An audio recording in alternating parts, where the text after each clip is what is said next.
Alright, hey everybody. Last week I mentioned that I would be doing a prototype that I can show off that gives people an idea of my EOS blockchain-based RPG concept.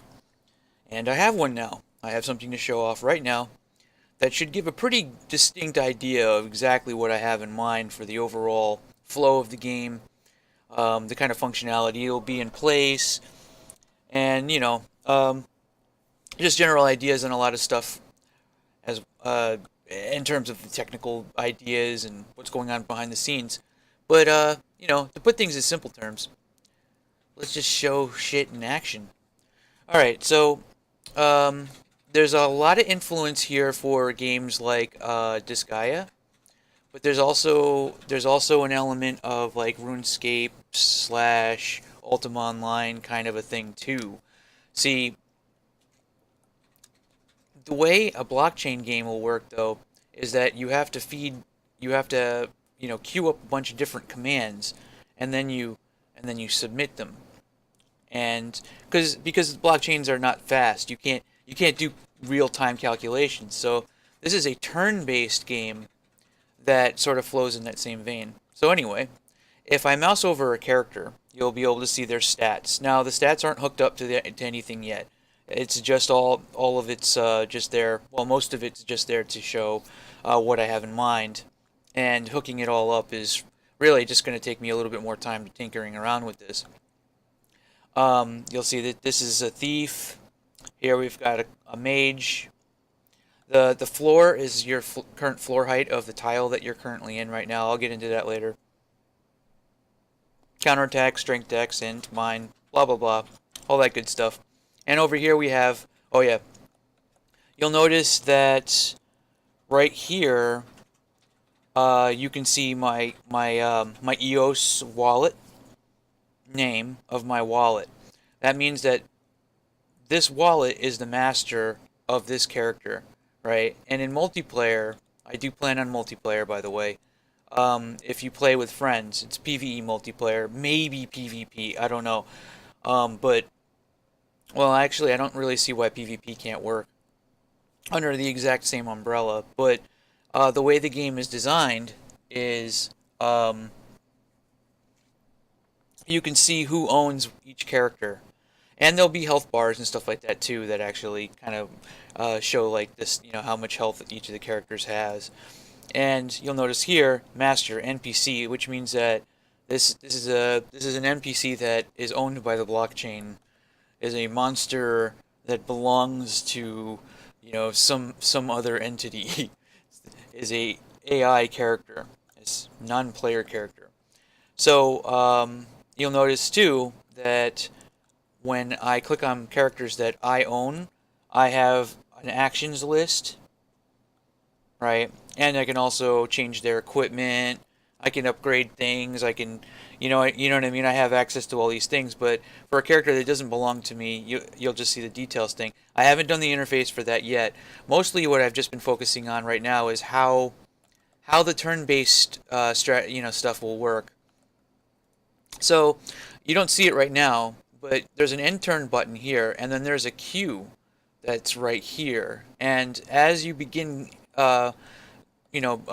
putting out these different types of commands, once say that a character is going to do something, basically, it gets put into this queue, and you can see this queue right there. So like, unlike with Disgaea, you can actually have characters run up and open things and talk to other characters, communicate with target, open target, close target. You see how it says it's active, it's single target, its range is 300 units, which is actually a pretty decent amount of range for something like that. None of this stuff is final. It's mostly right now just in place to show the general flow of it, the kinds of information that you'll gain when you look at different stuff. So these are all in the Actions tab. Every one of these things sort of fall under the same umbrella. All of these things will, once you enable them, or decide that that's what you want to do, you'll see them. You'll see that actually end up over here on the queue.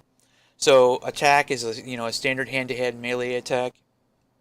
These are all actions that are provided from your gear, but you still get a default, hand-to-hand attack. So I guess your hands are kind of your gear in that respect. There's level and mastery, so the more you use certain commands, you'll notice like dodge has a mastery and a level, whereas move doesn't. It doesn't matter how many times you use the move command, it's never going to change anything. But dodge gets better and levels up depending on your proficiency with that particular skill. I guess that would be athletics. So you would have like with talk, if you have a single character that you want to be really good at talking, you can actually have that character go around talking to individual NPCs, and eventually that skill goes up, and they get better at it. Maybe they'll get quests, or I don't know. Who knows? It could be used for all kinds of stuff. Maybe it'll never be used for anything. But I actually think that it would be kind of interesting to have it where, your mastery of this particular thing allows you to actually talk to NPCs and get better or different results than a character that doesn't have that. So you might end up having like one character that you level up that's sort of your ambassador or whatever, right? Now, all of these have different targeting systems and stuff like that. The only targeting system that I currently have right now is Radius AoE, which is the movement targeting system, right? So, like with attack is currently using the movement system, uh, but it'll all end up having their own things. Like it says cone AoE. So when I click on this, you'll actually see a direction with a cone AoE, and that goes in a certain range around this character, and then then I'll be able to boom, say okay attack, and you'll see a cone right here. And if there's an NPC standing in this cone when this ability goes off, then that character will be hit by that cone AoE, that cone attack. But in this particular case right now, I'm just going to focus on movement. There are class abilities. I don't really have any of those. Items technically are actions. Um, Basically, like, you have your potions, and your potions will all have their own targeting things. Like, you might have a potion that just, like, you throw it on the ground and it explodes and puts an AoE on the ground for a while, and anybody who's standing inside of it gets a status effect or something like that. So, there's like all different kinds of stuff, but they're all different kinds of um, like targeting systems. And then you have stuff too that's more like just part of the actual core mechanics of the game, like defend and rest. Rest is a way for your character to sort of take a knee and recover SP and ST per turn, and they sort of sit there in a sort of a vulnerable state until you tell them, that to stop doing it, or until the next turn comes out over, and or stuff like that. I haven't really figured how I want to do that, but I do want to have that. Now you might recognize sort of resting as sort of like an old school MMORPG mechanic, sort of from the days of EverQuest or Final Fantasy 11 or something along those lines, where your characters can recover their magic points and their SP, ST, and HP over time by just resting, which is going to be a really important thing because this game, unlike most unlike most strategy RPGs, this game is meant to be sort of a more open-ended, where you're traveling around places, like you visit cities or you go to dungeons and stuff like that. There's actually an aspect where I want to actually have players exploring an open world, sort of kind of like Ultima Online or RuneScape.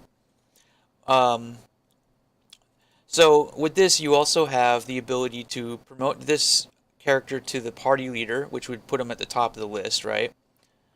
Dismiss this character. You cannot be used on a party leader. So these are like core mechanics for the game itself. Like, so you can have a party roster of 12 characters, but you can only have 4 characters out at any given time.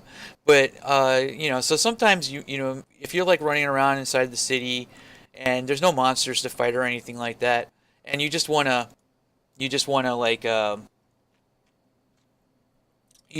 to run around. You can dismiss all your other party members so that it's just one character, and then just keep feeding that character movement commands so that you can get to the to the NPC shops, and maybe do stuff that's in town or something like that. Reach the auction house or whatever. Most of that stuff will just be accessible through a menu, but I don't really know. Like I might actually have people running around and doing stuff in towns and stuff. So you'll have, these kinds of things, and if you're running around and you're exploring, you only have one character, it's less tedious. You might find yourself in a situation where a bunch of enemies are, approaching, and you start calling out your party. You have the ability to pick between 12 characters, and you can begin calling your party members out onto the battlefield, and it uses sort of the same targeting system. So it's like I'm going to call my thief, my mage, and my archer, right? And that'll end up taking like 3 turns. Well, actually, it would take less because you can call with your other character as well. So like you call your thief first, and then your thief and your main character can call the other two. So it only takes 2 turns to get 4 characters out. When the characters are called out, though, they will have very low ST. I'll go into that in a little bit. This is also just the very general design of the game as well. So let's go over the movement type stuff, and let me show the queuing system that I have in mind. All right, so Glavius here, he's a fighter, and Gallant over here is my thief, right? So Glavius, I'm going to tell. I know that this guy over here, this guy is his name is Sly. He's a thief, and I want to take his ass out, right? So I look at it. I click on details, and I look at what abilities he has available, and I notice that he's got a poison attack. He's got poison daggers or something like that, right? Well, that's good because my priest over here, Gelwin, if you look within her abilities, you'll notice that in her gear, her wand gives her the ability to cast Asuna and Dispel. Removes negative status effects and Dispel. And this is an active single target with and it doesn't say it right here, but it has a limited range and stuff like that. Probably about 300 units actually. So, and then there will be like a special super Dispel, which over when you click it down, you'll see like an area of effect that sort of encompasses like multiple characters at the same time, and it removes all of their positive status effects. So let's get to this. So I know that I want to take this guy out. So what I do is I move my fighter over here, and I want Gallant to get kind of to the side or back behind him. So you notice as I'm inputting these commands, it'll be Glavius has move. Gallant is moving, right? And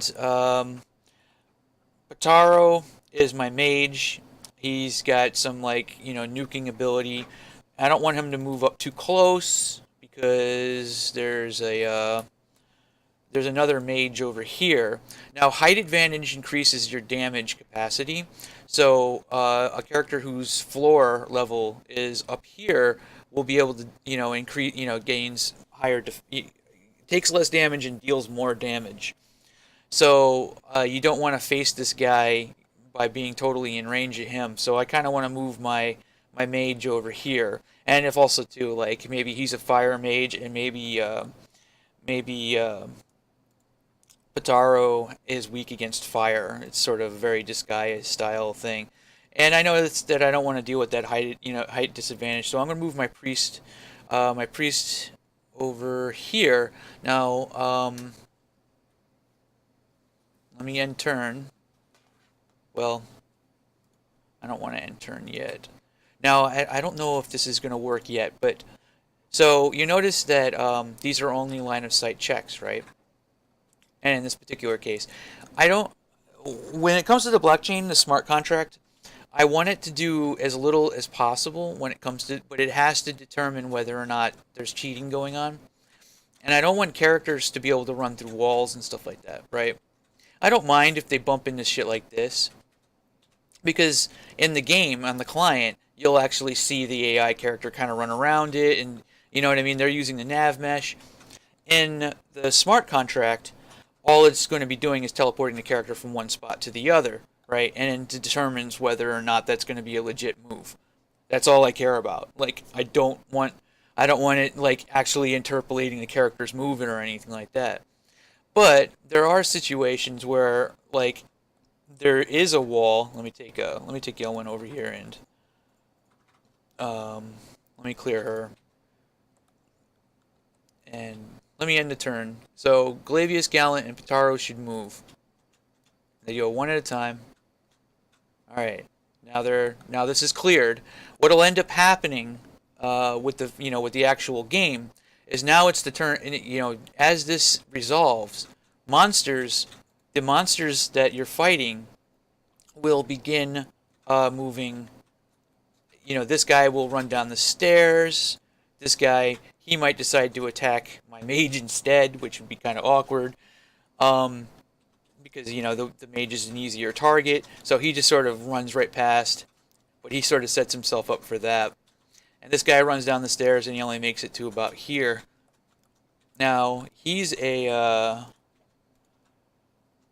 monk, and up here I wasn't paying attention. There's a ranger up here, and the ranger is really high up, so I kind of fucked up, and I just realized that now my fighter is about to get nuked.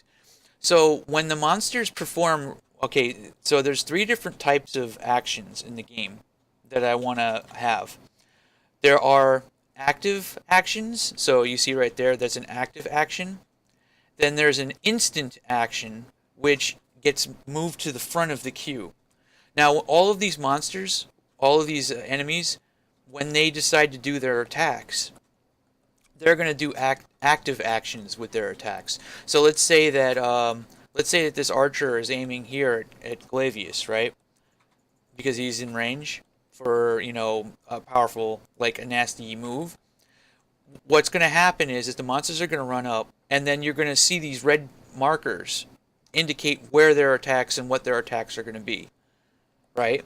Now, I know this is a little bit different from most strategy games because most strategy games, like, they just let the attack go through.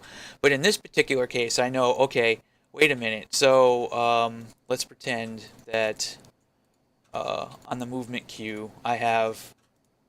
Let me grab this guy here. Let me move him over here or something. All right. So you'll notice that Gallant is on the movement queue right here, right? And he's doing his thing. Well, Glavius. There's a red marker from the archer doing like a power shot, power bow, or I'm sorry, I think a ranger is actually a gunner, and the ranger is like ready to just massive damage because of this, and I know that I don't want to get hit by that move. So what I'll do is I'll select, and I see a red marker right now. It's my turn at this point in time. I see the red markers from the enemies. I'm going to use what's called an instant ability. Now, when I use an instant ability, there are some limitations in when they can be used. Like you can never queue for a single character. You can never queue an instant ability after you've already queued an active ability, right? So in this particular case, I know that I need Glavius to dodge. I need Glavius to dodge this arrow attack. Right? So what I'm going to do is I'm going to use a instant ability, which the instant ability has a much more limited range. So the radius is much smaller, and it costs a lot more stamina. Right? But you'll notice that it's marked as red, and it was put above. Gallant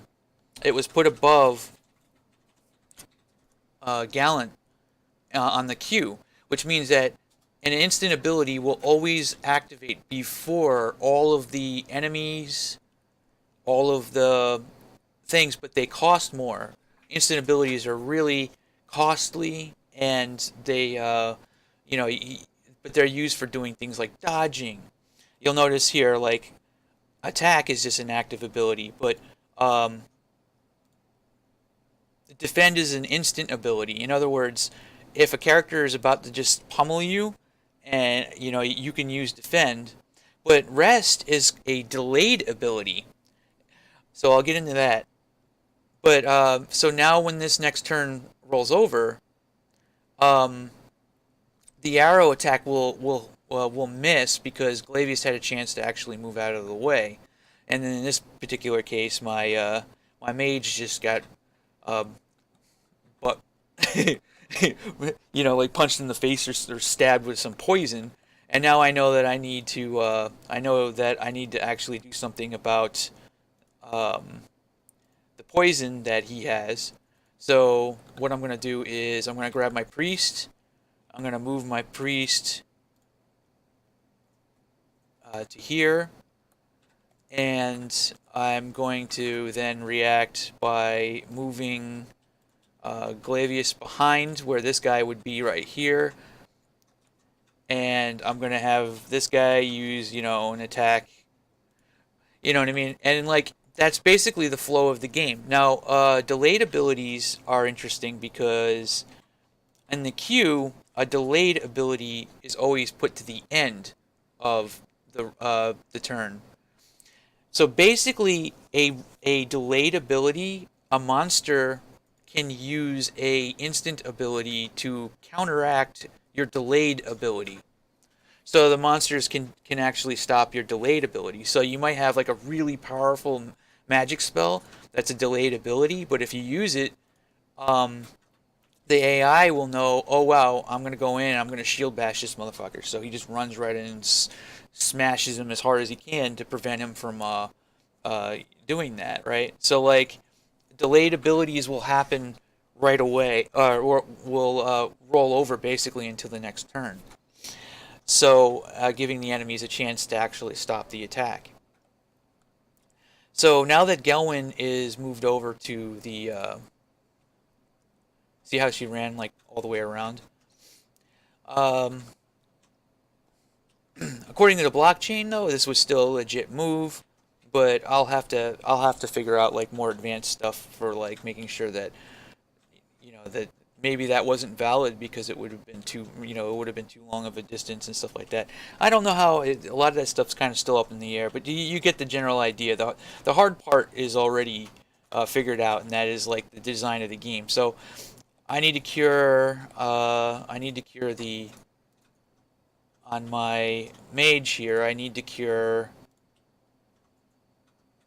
Yeah, since I'm close enough right now, I should be able to cure the poison effect that's on him right now, right? And then the poison effect is now can now be removed. So basically, I'll go gear Asuna. I'll probably have to rename all this stuff because I think Asuna is specific to Final Fantasy, but a lot of influences from a lot of different games here. So yeah, that's pretty much what we got here.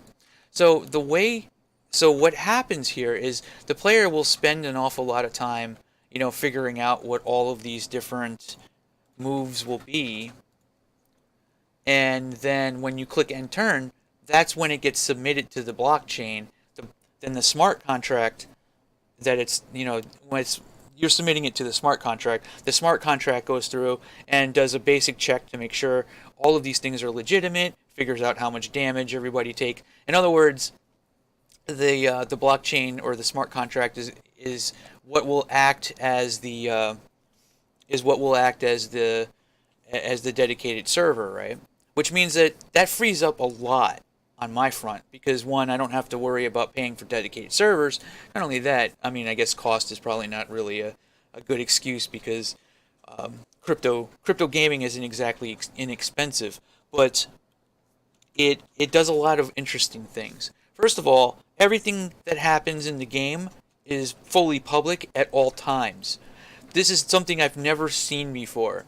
Okay, so like at any point in time, somebody can literally just take a look all the way back 3 years from now. Let's say you've been playing the game and you're a max level fucking like end gamer and you're all like a badass and you're bragging about how cool you are on the forums. Well, somebody can go all the way back like 3 years ago and actually play every one of your transactions in order and see literally everything you did your entire playtime from start to finish all the way up till now and determine all kinds of stuff and all of the things that you've gained, all of the things that you sold, all the things that you've done, all the people that you were hanging out around, all the everything. It's all out there, right? Maybe not something that you would want for other games, but that's what this genre is. That's what you're getting with this kind of a game. So you can determine if somebody's cheating, like immediately. If somebody accuses somebody of cheating, I can just look. And like if there's some kind of a block explorer that actually just plays everything out in order for me, and I could just literally watch people play the game, and you know people can like literally watch everything that you're doing and see if you're cheating or not, and it's verifiable and provable by everybody if anything actually illegitimate happens, to a point where it's just like it's completely different. Like somebody who's been playing the game for 5 years straight, you can go back to the day you killed that first slime outside the city gates. You know what I mean? Like you're able to actually just go all the way back and see all of that shit. And like maybe even remember friends that you played with. You can like you want to talk about rose colored. You can literally see all of the things that you did while hanging out with people, maybe like friends that you haven't talked to in a couple of years and shit. And like you could go back and actually see that. So like it's all there. So that in and of itself is a really interesting aspect as well. Um, Let me see if there's anything else because I've already been talking for a while. The camera automatically adjusts to the correct height. Um, I already have that kind of stuff set up. I use the Q and E keys to rotate. Although I imagine like later down the road, what I would do is I would just make it so that right click, left click is how you select characters. Over here is a character that is not actually in my party, but I have him listed, that my wallet owns him, so I call him Test Man, and I can actually like give him things to do, so I can say start running around. Oh yeah, yeah, that's the other thing too. So one of the other big challenges about a game like this that's turn-based, right? I mean, this is great for just a regular turn-based game, but I want it to be more open-ended so that it's also about exploration and traveling from place to place and things of that nature. Um, it gets tedious micromanaging. I kind of touched on this earlier. It gets tedious micromanaging all four characters. So let's just say you want to have one dude, and you want to you just want to run around in town, right? Well, you can go like this. You notice that you see how I'm chaining these together, right? And then test man's moving, right? So you can chain movements so that you can run a lot further along. Like you can just kind of do that, and also too, I mean, if you're in a place where there's no combat, it may even not even incur any kind of a penalty. Now, each movement requires a certain amount of ST. So ST is stamina. These are special points, and those are your hit points. Special points are used exactly like the Disgaea special points. Abilities, actions, they all take SP.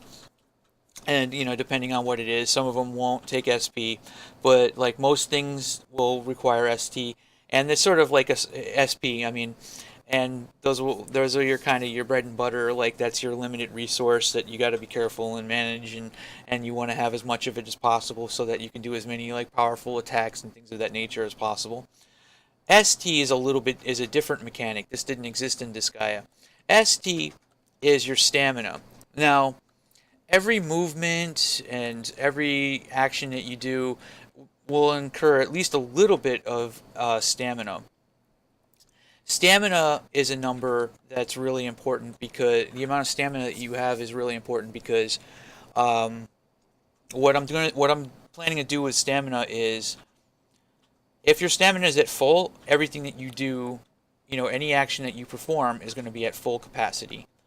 And if your stamina is at zero, you take double damage, and literally anything you do is basically worthless. In other words, this is a percentage um, for the effectiveness of your character. So if you run around and you're doing all this like brisk running, you can tap your character out of ST, but you can go places faster. But if you get suddenly ambushed, you're kind of screwed because your ST is out. And you're probably wondering, well, what makes ST any different than SP? Why not just do that with ST? With SP, SP doesn't regenerate automatically. ST does. So I can be a character who just sort of stands there for a turn, and depending on my spirit, which is my SPR, determines how fast my stamina regenerates per turn. So if I use inexpensive attacks, if I do things that are cheap, my ST will go back up all the way to full. So it's sort of like it's sort of meant to be kind of like a Dark Souls aspect to it, because when your ST is tapped out, you can't roll anymore, you can't dodge. Like instant actions, like what I did with Glavius to dodge that arrow attack, actually requires a lot of ST. So I take a big chunk of my ST. Now Glavius is kind of, he's at half capacity. So like when I decide to actually attack this dude in the back, my attack's going to actually be doing 50% of what it's supposed to do, because it's a direct correlation. It's a direct, well, almost a direct. I might fudge the numbers a little bit more to kind of, figure out how that's going to work. But basically, I take 50% more damage. Or actually, at half, it would be almost, yeah, it would be a lot more damage. I deal half damage, stuff like that, right? And you equate the height into that, and there's a lot of variance, right? Like this guy up here, he might have a really great height advantage, which is great and all, but maybe if he's tapped out of ST, then he will be able to deal as much damage that way. So let me end this turn and go through all this queue. Is it working, or is everybody still going? There's still bugs at the moment. For example, it seems to have frozen at Asuna with going, but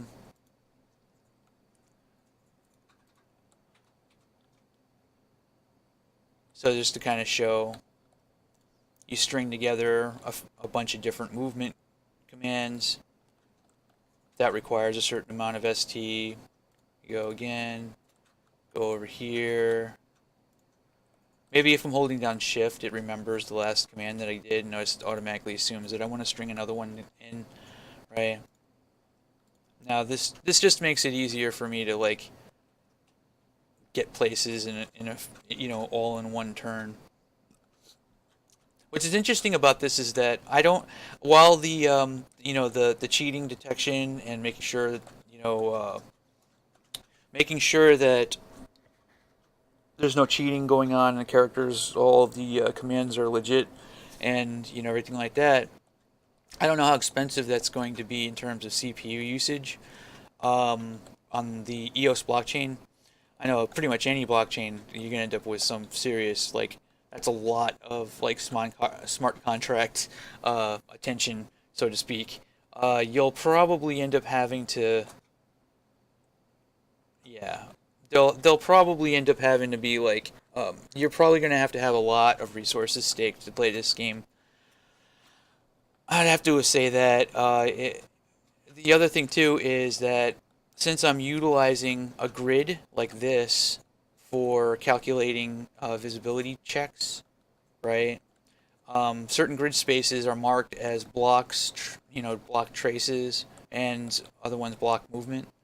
And you can dip between the two. You can have one that blocks traces, or you can have both. Most walls are going to be both. In these cases, these right here are designed to block both. And you would basically, I have to store these grids on blockchain somewhere. Like I have to say, like, maybe I don't know if it's going to be in RAM, or maybe it's just a previous transaction that can just be parsed. But at some point in time, anytime you enter a new world, or a new environment, it'll have to detect to see what you'll have to have some kind of grid stored on the blockchain that allows for the smart contract to be able to accurately do the distance checks and visibility checks that are really important to prevent cheating and things of that nature. And that's actually one of the really interesting things. If this is done well enough, um, which, I mean, I can get the game to be fun. I don't know what it's going to take in order to be able to get I don't know what it's going to take to be able to get the smart contract side of things working correctly. Most of the things that I want to do are fairly simple outside of the checking visibility aspect. This will end up being an MMO that, or that's not an MMO, but this will end up being an RPG that's really hard to cheat. Really hard. Especially in get away with it. But then again, that's not, the whole get away with it aspect. It's Wild West. I don't prescribe to the idea of banning people or anything like that. If you play the game and you figure out an exploit, good for you. Maybe it'll get fixed in the next patch, but um, I don't even want to have control over who can play the game and how. I want bots running around. I want to see like what people do, and it's going to be really interesting to bot a game like this because I'll make sure that you have to make intelligent decisions during combat. Otherwise, you'll get wrecked. Um, the game will all items in the world, all items in the world will have a durability attached to them. So everything will break eventually. Some items might just take a really, really long time and a lot of uses, but there's no such thing as permanence. You will always have to buy another iron sword or whatever. You will always have to buy some new item. You crafting and the economy will be entirely player driven. I want to have a ton of different crafting professions and recipes and methods in which you're going to be dependent on friends in order to be successful in the game. So solo players can probably do okay, if they just use the auction house, but their progress will be very slow. I want this to be a kind of game where if you have a dedicated group, you can you can do a lot better and you'll progress a lot faster because you'll have people who are will be willing to sell you expensive shit for cheaper. I don't know. Everything is going to actually cost real money.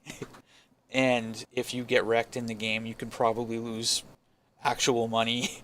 So that's just the nature of the genre. So I actually feel like, there's a lot of people will talk about like, whoa, why would you want to do that? But that, why do you want everything to be the same should be the real question to somebody like that. Well, what's wrong with having something that embraces the genre to its fullest? No way to ban players. Total Wild West. Fuck it, people can kill each other and take their shit. All you gotta do is just join on their instance or whatever. Like, there it is. Like, why not have something like that? It's completely different. Now, I don't think I think that there would have to be some kind of thing like if you're a solo player and get gang attacked by a bunch of other players. I don't think that sort of thing will ever happen because I think you have to.